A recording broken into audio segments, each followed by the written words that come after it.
Hai kawan pajak, bertemu lagi dengan kami di Cubadak, cuap bareng dan diskusi asik perpajakan episode ketiga. Dengan kami penyuluh KPP Pratama Payakumbuh. Kawan pajak, kali ini kami akan membahas seputar kewajiban perpajakan UMKM. Pasti muncul pertanyaan dari kawan pajak. Kita pengusaha UMKM wajib bayar pajak atau enggak nih? Nah, kali ini kita akan bahas selengkap mungkin di podcast Cubadak episode ketiga. Baik kawan pajak, perkenalkan saya Hizbullah Ridho, biasa dipanggil Ridho. Saya adalah penyuluh KPP Pratama Payakumbuh. Kali ini di episode ketiga ini kita akan membahas terkait dengan perpajakan UMKM. Kawan pajak, ikuti terus podcast kami kali ini. Karena apa? Materi terkait dengan perpajakan UMKM ini tidak hanya dibutuhkan oleh kawan pajak pengusaha UMKM di kota Payakumbuh, 50 kota, ataupun di tanah datar.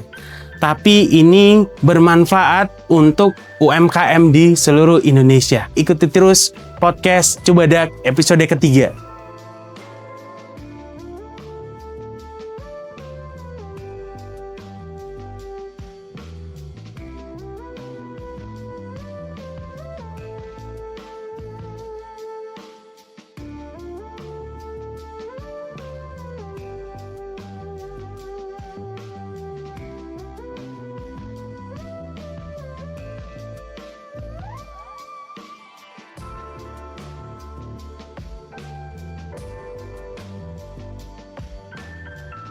Kawan pajak, tidak bisa kita ukur pemahaman kewajiban perpajakan itu dengan jumlah UMKM yang telah memiliki NPWP. Sekarang saya bahas terkait dengan data Kementerian Koperasi dan UMKM. Di tahun 2024 itu sudah ada 95% total unit usaha atau setara dengan 65 juta total unit usaha di Indonesia. Kawan pajak, jumlah ini akan terus bertambah sampai dengan tahun ini. Tapi tidak bisa sekali lagi kita ukur dengan banyaknya jumlah ber-NPWP. Untuk pengusaha UMKM ini menjadi acuan untuk kita menentukan bahwasannya kawan pajak sudah paham dengan kewajiban perpajakan. Tidak bisa seperti itu. Nah, maka dari itu saya akan membahas terkait dengan perpajakan UMKM di podcast kali ini.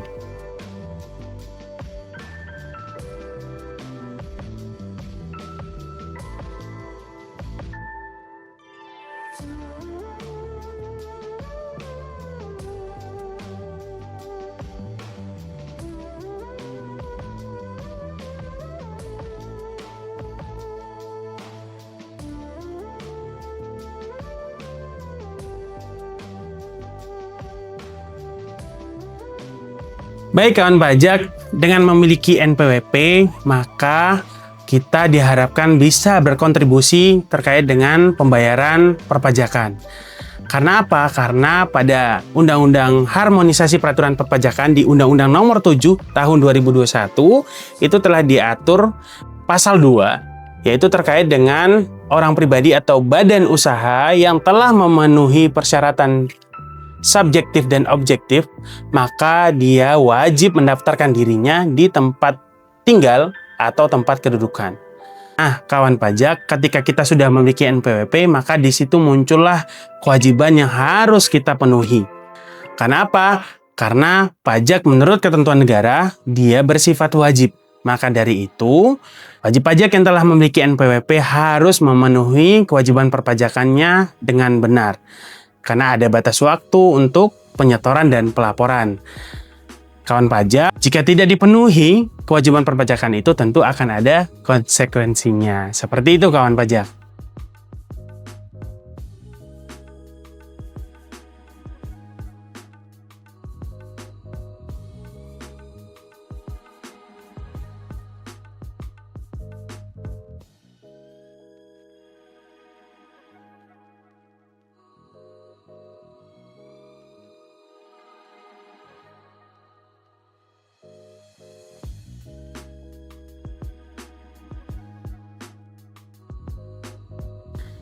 Baik, saya akan menjelaskan garis besar kewajibannya.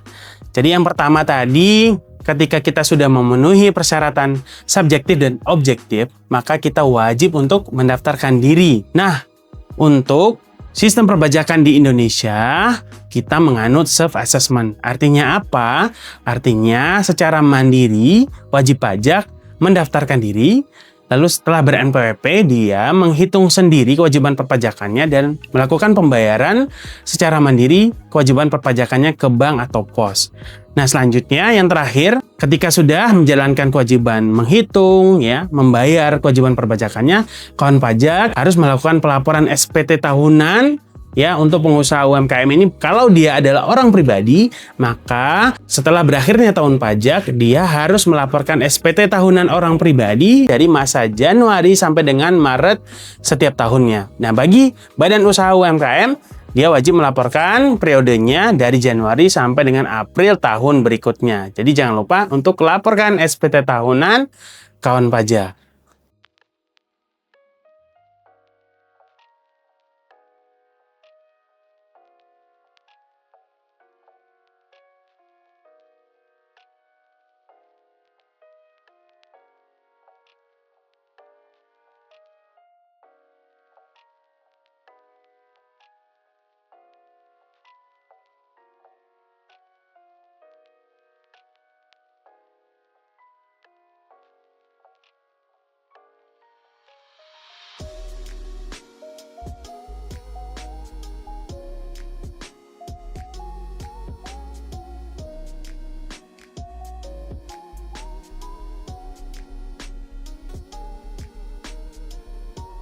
Baik kawan pajak, tentu semuanya ada ketentuannya.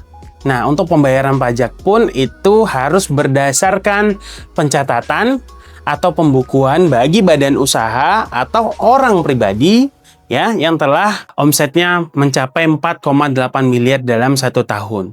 Berdasarkan pencatatan dan pembukuan itulah kawan pajak menghitung berapa sih pajak yang harus kawan pajak bayar.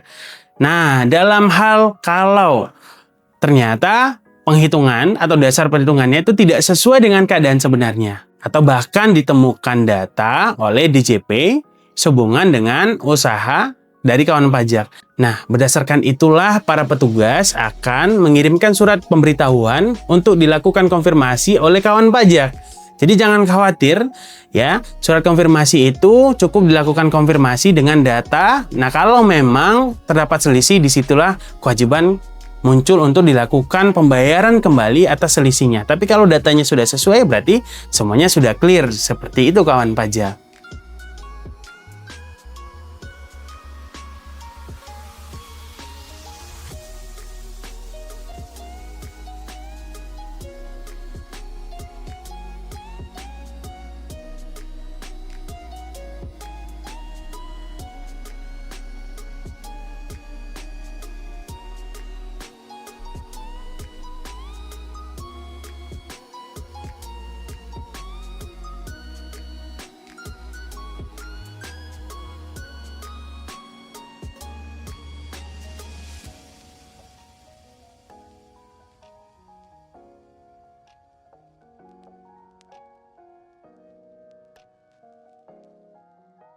Untuk ketentuan awalnya terkait dengan kewajiban perpajakan UMKM ini ada pada PP 23 tahun 2018. Lalu diubah dan disempurnakan dengan PP Peraturan Pemerintah Nomor 55 Tahun 2022. Nah, pada PP 55 Tahun 2022 pada pasal 56 ayat 1 itu dijelaskan bahwasanya, ya, atas wajib pajak dalam negeri dengan penghasilan bruto tertentu itu pengenaannya tarifnya 0,5% final. Itu diatur untuk jangka waktu tertentu penggunaan fasilitas ini. Nah, berikutnya pada PMK 164 tahun 2023 dibahas pada pasal 6 ayat 1 bahasanya perhitungan untuk pembayaran penghasilan bruto tertentu ini dihitung, ya, setiap bulannya dengan perhitungan omset kotor. Jadi, yang dihitung di sini pengenaan tarifnya adalah 0,5% dikali dengan omset kotor bulanan. Jadi kawan pajak, ya, menghitung pajaknya itu berdasarkan omset bulanan dikali dengan 0,5%, yaitu setiap bulannya. Seperti itu kawan pajak.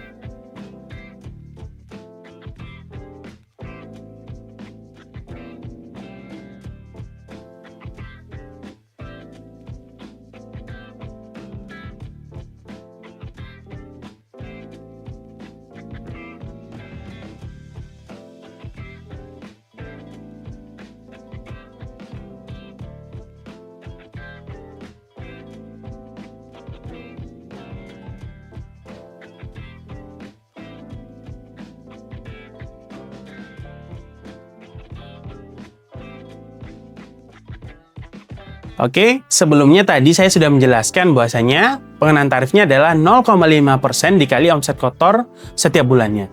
Jadi ingat ya kawan pajak, bukan dari laba bersih atau keuntungan bersih pengenaan pajaknya. Nah, kawan pajak diatur pada Pasal 59 PP 55 tahun 2022 ya. Di sini diatur ada jangka waktu tertentu penggunaan fasilitas dari PPh Final UMKM ini. Nah, untuk orang pribadi itu berlaku 7 tahun. Nah, untuk CV, firma, koperasi, BUMDes, dan perusahaan perorangan itu berlaku 4 tahun. Nah, berikutnya untuk badan usaha perseroan terbatas itu berlaku 3 tahun. Nah, ini mengacu ke PP 23 tahun 2018 kalau kawan pajak terdaftar sebelum 2018 atau tahun 2018. Kenapa? Karena dihitung 7 tahunnya, 4 tahun dan 3 tahunnya itu berdasarkan tahun berlakunya PP. Nah, kalau kawan pajak terdaftar setelah tahun 2018, maka itu mengacu ke tahun terdaftar wajib pajak. Nah, maka dari itu, lakukanlah kewajiban ini dan manfaatkanlah fasilitas ini sesuai dengan ketentuan yang ada di PP 55 tahun 2022.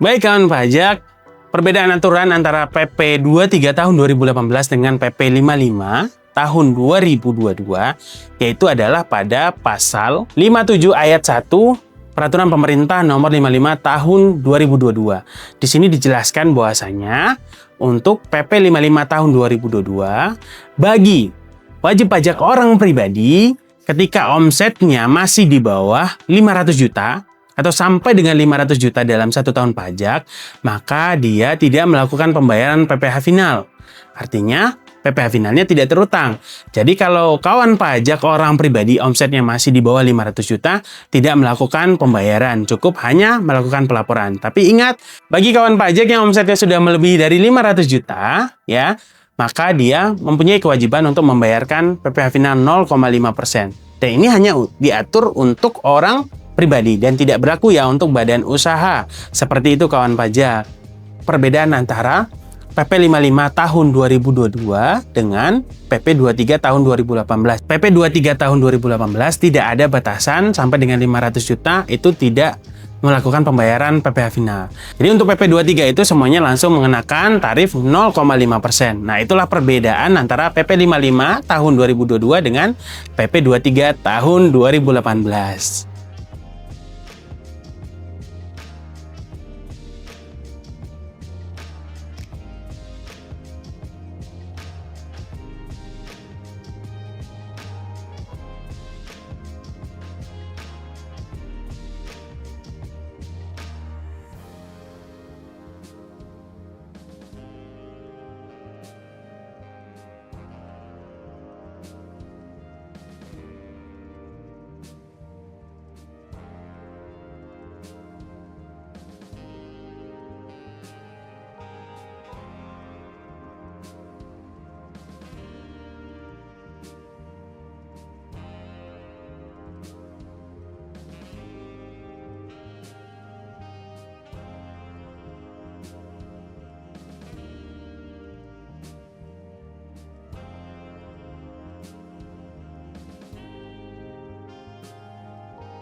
Baik kawan pajak, benar sekali. Kalau memang kawan pajak adalah kategori orang pribadi, pengusaha UMKM yang masih di bawah 500 juta, maka kawan pajak tidak melakukan pembayaran. Tapi kawan pajak cukup ya melaporkan pencatatan omsetnya di lampiran SPT tahunan dan melaporkan SPT tahunannya tepat waktu. Yaitu periodenya tadi dari Januari sampai dengan Maret tahun berikutnya. Jangan sampai terlambat. Nah, untuk wajib pajak lain yang mungkin dia orang pribadi tapi penghasilannya di atas 500 juta, jangan lupa berarti dia melakukan pembayaran dan juga pelaporan SPT tahunan orang pribadi. Seperti itu ya kawan pajak.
Baik, saya akan memberikan contoh perhitungannya kepada kawan pajak orang pribadi.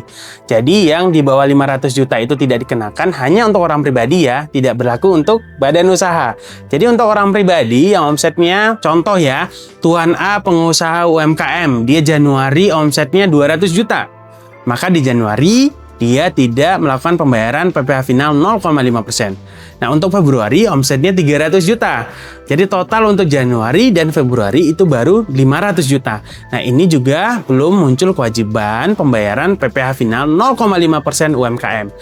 Nah, pada bulan Maret omsetnya 300 juta, maka total sudah 800 juta.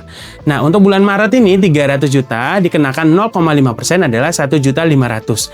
Nah, berikutnya dari Maret, April sampai dengan Desember, ya, kawan pajak kita ini pengusaha A harus melakukan PPh final 0,5%-nya dari bulan Maret sampai dengan April. Nah, bagi kawan pajak yang masih di bawah 500 juta dari Januari sampai dengan Desember, itu berarti tidak ada kewajiban bayar, hanya muncul kewajiban pelaporannya saja. Jadi seperti itu ya kawan pajak, simulasi perhitungan 0,5% yang di atas 500 juta. Sampai jumpa pada episode berikutnya. Semoga kawan pajak bisa terus mengikuti podcast kami. Untuk penutup saya ucapkan banyak terima kasih. Pajak tumbuh, Indonesia tangguh. Terima kasih kawan pajak. Sehat-sehat semuanya.